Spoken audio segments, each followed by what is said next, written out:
नमस्कार दोस्तों। आज की हमारी घटना की शुरुआत होती है उत्तर प्रदेश के मेरठ ज़िले से। और मेरठ ज़िले का ही एक गांव पड़ता है बहादुरगढ़। और इसी बहादुरगढ़ में एक किसान रहा करता था जिसका नाम था मनोहर सिंह। और मनोहर सिंह के पास 1 एकड़ ज़मीन होती है और वह खेती किसानी करने वाला काम करने वाला व्यक्ति होता है। और वह 5 साल पहले जो मनोहर सिंह होता है उसकी पत्नी की मौत हो जाती है। और जिसके बाद से ही मनोहर सिंह की जिंदगी में काफी परेशान सा रहने लगा था। और मनोहर सिंह के 2 बेटे होते हैं। और एक बेटा होता है बड़ा बेटा जिसका नाम होता है प्रताप। और दूसरा बेटा होता है छोटा जिसका नाम होता है सुमेर सिंह। और इस समय जो मनमोहर सिंह है उसका जो छोटा बेटा है सुमेर वह 12वीं की पढ़ाई कर रहा था। वह पढ़ाई लिखाई में काफ़ी होशियार था। और दूसरी तरफ जो मोहर सिंह का बड़ा बेटा था प्रताप सिंह, यह 2 साल पहले ही फौज में भर्ती हो जाता है। और ये फौज में भर्ती होकर देश की सेवा करने लग जाता है। और मोहर सिंह ने अपना जो बड़ा बेटा है उसकी शादी सगाई कर दी थी एक लड़की जिसका नाम संजना होता है।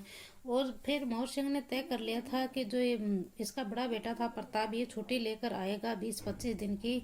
और इसी बीच में जो प्रताप है इसकी हम जो ये लड़की संजना है इसके साथ बड़े धूमधाम से हम शादी करवा देंगे। और फिर देखते ही देखते जो प्रताप सिंह है वह 20 दिनों की छुट्टी लेकर अपने गांव में अपने घर आ जाता है। और देखते ही देखते उसकी शादी संजना के साथ भी करवा दी जाती है। बड़े धूमधाम से उसकी शादी करवाई जाती है। दोनों हंसी खुशी से अपनी जिंदगी बिताने लगे थे, लेकिन उन्हें पता ही नहीं चला था कि कब उसकी जो 20 दिन की छुट्टी थी वह पूरी हो गई। फिर प्रताप है वह वापस उसे ड्यूटी पर जाना था फौज में। वह अपनी पत्नी को कहकर गया कि मुझे अब नौकरी करने के लिए फौज में जाना पड़ेगा और तुम इस अपने घर पर रहना और सबका अच्छे से ख्याल रखना। और फिर प्रताप सिंह है वह 2-4 बात अपने पिता से करता है और उसके बाद वह सामान पैक कर कर अपनी ड्यूटी के ऊपर फौज में नौकरी करने के लिए चला जाता है। और जो प्रताप है जो उसकी पत्नी है वह घर पर अकेली रहती है। वह काफ़ी परेशान हो जाती है और उसका जो समय था वह गुजर ही नहीं रहा था। और जो उसकी शादी थी वह उसको भी अभी 20 दिन ही हुआ था। और वह अपने घर में अपने आप को ससुराल में वह सही से सेट भी नहीं कर पाई थी। वो फिर धीरे धीरे करते संजना का थोड़ा सा वक्त तो बीत जाता है, लेकिन जब जब धीरे धीरे आगे आगे वक्त बीत रहा था तो जो संजना का ससुर था वह तो खेतों में काम करने के लिए चला जाता था। और जो उसका देवर था वह स्कूल में चला जाता था पढ़ाई करने के लिए। और उसका जो अकेले था घर में बिल्कुल भी मन नहीं लगता था। दिन भर वह काम करती थी। काम कर कर वह जाकर जब शाम को अपने कमरे में बिस्तर पर लेटती थी तो वह करवटें बदलती रहती थी। उसका घर में मन ही नहीं लगता था। और फिर ऐसे ही करते करते यहाँ पर कुछ आखिरकार जो कुछ दिन थे वह गुजर जाते हैं। फिर आखिरकार वो दिन आता है 25 जुलाई 2025 की सुबह तकरीबन 8 बजे का समय था। जो उसका देवर था संजना का सुमेर, वह नहा धोकर बाथरूम में नहाकर आया था। टावल उसने बांध रखा था और उसे वह बाथरूम में जैसे ही वह टावल बांधकर बाहर आता है तो ये संजना है उसे अपने सुमेर देवर सुमेर को देख लेती है। और देखते ही देखते संजना की जो नीयत है वह उसे देखकर खराब होने लग जाती है। और फिर यहाँ पर संजना है वह अपने देवर सुमेर से कहने लग जाती है कि आज तुम्हें स्कूल में नहीं जाना है और घर में जो छोटे मोटे काम काज है वह तुम्हें करना है।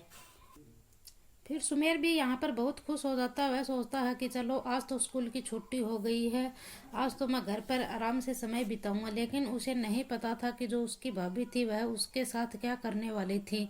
संजना देवी उसके साथ क्या करने वाली ही देखते ही देखते जैसे ही सुबह का 10 बजे का आसपास का समय होता है, फिर जो इसका ससुर था संजना का वह खेत में काम करने के लिए चला जाता है मोहर सिंह।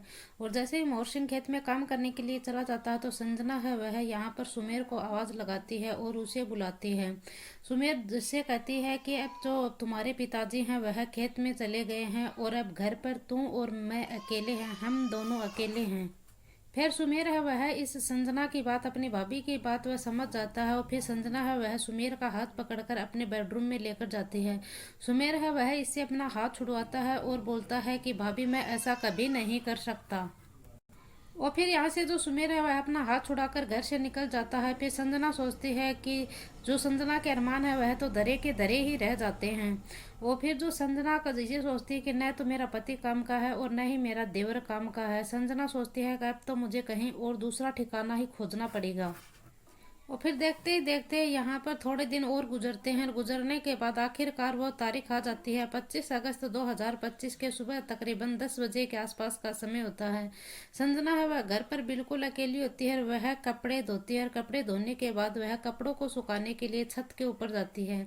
जैसे ही वह कपड़े सुखाने के लिए छत पर जाती है तो उसकी नज़र उसके पड़ोस में रहने वाले एक लड़का होता है जिसका नाम सुरेश होता है। सुरेश जो कि पेशे से ट्रक ड्राइवर होता है और वह छत पर बैठा हुआ था अपने पर। सुरेश की नज़र जैसे ही संजना के ऊपर पड़ती है तो संजना देखने में काफ़ी खूबसूरत थी, तो वह संजना को देखकर वह उसकी खूबसूरती को देखकर मोहित हो जाता है उसके ऊपर। और फिर देखते ही देखते ये दोनों हैं ये आपस में नंबर एक्सचेंज कर लेते हैं। नंबर एक्सचेंज करने के बाद इनकी घंटों फ़ोनों के ऊपर बातें होना शुरू हो जाती है। जैसे ही इनकी फ़ोनों के ऊपर बातें हुआ करती थी तो यह दोनों फिर आपस में मिलना भी शुरू कर देते हैं।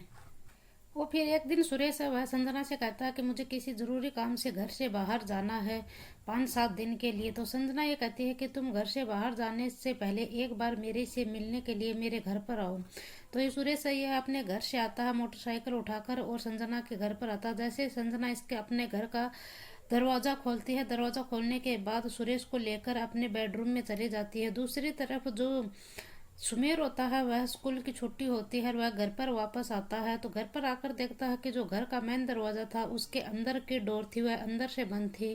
वह 5-7 मिनट के बाद जो उसकी भाभी थी संजना वह दरवाज़ा खोलती है। दरवाज़ा खोलती है तो वह अपने कपड़े संभालते हुए आते हुए दरवाज़ा खोलती है। फिर वह जो सुमेर है वह अंदर जाकर देखता है तो उसकी आंखें वह फटी की फटी रह जाती हैं। वह देखता है कि उसके पड़ोस का जो लड़का सुरेश है वह अपने घर में अपने भाभी के बेडरूम में देखता है उसे। और सुमेर था वह आज स्कूल से छुट्टी लेकर आया था क्योंकि जो उसकी तबीयत थी इसी कारण वह स्कूल से घर थोड़ा जल्दी आ गया था। फिर वह जब घर में जाता है तो सुरेश को वह आपत्तिजनक स्थिति में अपने घर पर देखता है तो वह इस सुरेश को गालियां देना शुरू कर देता है। साथ ही अपनी भाभी को भी वह बहुत गालियां देता है। फिर जो इसकी भाभी है वह सुमेर के आगे हाथ जोड़कर बैठ जाती है। वह कहती है कि तुम ये बात किसी को भी मत बताना, मेरे ससुर को भी मत बताना और किसी को भी मत बताना, तो आपके भाई को भी मत बताना, कि नहीं तो हमारी इज्जत है वह मिट्टी में मिल जाएगी। यह सब सुनकर सुमेर है वह खामोश हो जाता है, चुप हो जाता है और जो ये लड़का था सुरेश इसको धक्के मारकर घर से बाहर निकाल देता है। और फिर ये लड़का सुरेश घर से निकल जाने के बाद इस जो ये संजना थी यह अपने देवर सुमेर से कहती है कि भगवान के लिए तुम ये बात किसी को मत बताना। लेकिन जैसे ही शाम होती है और मोहर सिंह है वह घर पर आता है, जैसे ही संजना का ससुर है वह घर पर आता है तो संजना अपने ससुर के पास जाती है और अपने ससुर से कहती है कि जो तुम्हारा बेटा सुमेर है उसने मेरे साथ गलत काम करने की कोशिश की है। फिर यहाँ पर जो मोहर सिंह होता है उसे बहुत ज़्यादा गुस्सा आता है अपने बेटे सुमेर को। उसके पिता को बहुत गुस्सा आता है। वह अपने बेटे सुमेर को बहुत डांटता है और बहुत गुस्सा करता है उसके ऊपर और अपने बेटे की वह पिटाई भी कर देता है। दूसरी तरफ जो सुमेर था वह बिल्कुल खामोश था, चुप था और वह ये भी बताने की कोशिश नहीं करता है कि पिताजी मैंने आज दूसरे लड़के के साथ भाभी को आपत्तिजनक स्थिति में देखा। और फिर वह जो उसका पिता है मोहर सिंह वह सुमेर की बातों के ऊपर विश्वास भी नहीं करता है। और दूसरी तरफ जो संजना होती वह कहती है कि पिताजी आज के लिए तो सुमेर को माफ कर दो। और वह जो मोहर सिंह है वह सुमेर से कहता है कि तुम आज के बाद तुम्हारे भाभी के आसपास भी नजर मत आना। और फिर इसी तरह जो सुमेर था वह घर से बाहर चला जाता है और ये बात है यह आई गई हो जाती है। आखिरकार कुछ दिन गुजरने के बाद 19 अक्टूबर 2025 के दिन दूसरी तरफ जो प्रताप सिंह फौजी था वह दीपावली की छुट्टी लेकर घर पर गांव में वापस आ जाता है। सबसे पहले वह अपने पिता मोहर सिंह से मिलता है, फिर अपनी पत्नी संजना से मिलता है। तो वह जो उसका पिता था मोहर सिंह वह बेहद ही खुश होता है। और फिर दूसरी तरफ जो प्रताप सिंह है वह अपनी पत्नी संजना से कहता है कि चलो मैं आज तुम्हें शॉपिंग करवाने के लिए शहर में लेकर चलता हूँ। फिर वह अपनी पत्नी को लेकर शहर में चला जाता है। उन्होंने बहुत सारी शॉपिंग की। शॉपिंग करने के बाद उन्होंने अच्छा अच्छा खाना खाया दोनों ने और बहुत सारी खरीदारी की। खरीदारी करने के बाद फिर वह घर पर वापस आने के बाद संजना है ये यहाँ पर शाम का खाना बनाने लग जाती है। दूसरी तरफ जो सुमेर है वह शाम को घर पर आता है। सुमेर घर पर आता है तो उसका भाई प्रताप है वह सुमेर से मिलता है। तो सुमेर को वह उदास देखकर परेशान देखकर आखिरकार जो उसका भाई है प्रताप वह पूछता है कि भाई क्या बात है सुमेर, तुम बहुत उदास हो, गुमसुम हो, आखिरकार बात क्या है। फिर जो उसका भाई सुमेर है वह अपने भाई प्रताप से कहता है कि चलो अब यहाँ बैठकर नहीं, हम कमरे में बैठकर बात करते हैं। फिर वह कमरे में जाकर बैठकर दोनों भाई बात करते हैं। तो सुमेर अपने भाई प्रताप से कहता है कि जो मेरी भाभी है भाई, वह गलत रास्ते के ऊपर चल पड़ी। वह अपने ही पड़ोस में रहने वाला एक लड़का होता है जिसका नाम सुरेश है और वह ट्रक ड्राइवर है। उसको साथ मैंने भाभी को आपत्तिजनक स्थिति में देख लिया था और ये भाभी ने मेरे ऊपर ही उल्टा इल्जाम लगा दिया और पिताजी से मेरी ही पिटवाई करा दी। जैसे ही प्रताप ने यह बात सुनी तो सुमेर के सारी बातें सुनने के बाद प्रताप भी बड़ा हैरान हो जाता है और वह सोचने लग जाता है कि जो सुमेर है वह कभी झूठ नहीं बोलता है। इस तरह वह अपने भाई की सारी बातों के ऊपर विश्वास करने के बाद वह प्रताप फैसला लेता है कि इसके एक कोंगे। और फिर प्रताप ये सोचता है कि अब इसे हमें रंगे हाथों पकड़ने में ही फायदा है। फिर आखिरकार वह दिन आ जाता है 22 अक्टूबर 2025 की। संजना देवी अपने घर की छत पर बैठी हुई सुरेश से वह फोन पर बातचीत कर रही थी। और फिर यहाँ पर प्रताप है, उसको पूरा विश्वास हो जाता है कि जो मेरा भाई है वह सच कह रहा है। यहाँ पर जो मेरी पत्नी है वह गलत रास्ते के ऊपर चल पड़ी है। प्रताप है फिर हत्याकांड को यहाँ पर अंजाम देने की सोचने लग जाता है। फिर शाम हो जाती है। शाम होते ही जैसे ये समय होता है, संजना पूरे घर के लिए खाना बनाने की तैयारी कर रही थी। जब खाना बनाने की तैयारी हो रही थी तो दूसरी तरफ परिवार मिलकर बैठकर खाना खाता है। खाना खाने के बाद तकरीबन रात के 10 बजे के आसपास का वक्त होता है। और फिर यहाँ पर रात का खाना पीना होने के बाद जैसे ही वह अपने कमरे में जाते हैं सोने के लिए तो वह देखता है कि रात के 11 बजे का वक्त हो गया है और जो संजना है वह संजना के वो पकड़कर वह उसके मुंह पर कपड़ा बांध देता है और जो उसके हाथ पैर हैं वह भी वह बांध देता है। और फिर ये बांधने के बाद वह सीधा रसोई के अंदर जाता है। और फिर यहाँ पर जो फौजी है वह रसोई के अंदर से लाल मिर्च लेकर आता है। वह पिसी हुई पेस्ट लेकर आता है लाल मिर्च का और वह लाकर अपनी पत्नी का जो संवेदनशील हिस्सा होता है उसके अंदर डाल देता है। उसकी पत्नी के मुंह से चीख तो निकलती है लेकिन वह चीख किसी को सुनाई नहीं देती है, क्योंकि जो फौजी प्रताप सिंह होता है वह अपनी पत्नी के मुंह के ऊपर कपड़ा बांध देता है और उसकी जो चीख पुकार है वह किसी को सुनाई नहीं देती है। और फिर यहाँ पर वह संजना को मौत के घाट उतार देता है और मौत के घाट उतारने के बाद वह कमरा था अंदर से लॉक कर लेता है। और फिर सुबह के तकरीबन 9 बज जाते हैं। मोहर सिंह सोचता है कि आज यहाँ पर जो भोजी प्रताप सिंह है मेरा बेटा वह उठा कैसे नहीं। फिर यहाँ पर मोहर सिंह ने यहाँ पर कमरे के दरवाजे के ऊपर दस्तक दी। उन्हें कमरे के दरवाजे के आगे आता है और मोहर सिंह को कुछ शक सा पैदा होता है। वह अपने बेटे सुमेर को आवाज लगातार कहता है कि देखो 10 बज चुके हैं और प्रताप और तुम्हारी भाभी अभी तक बाहर नहीं आए हैं।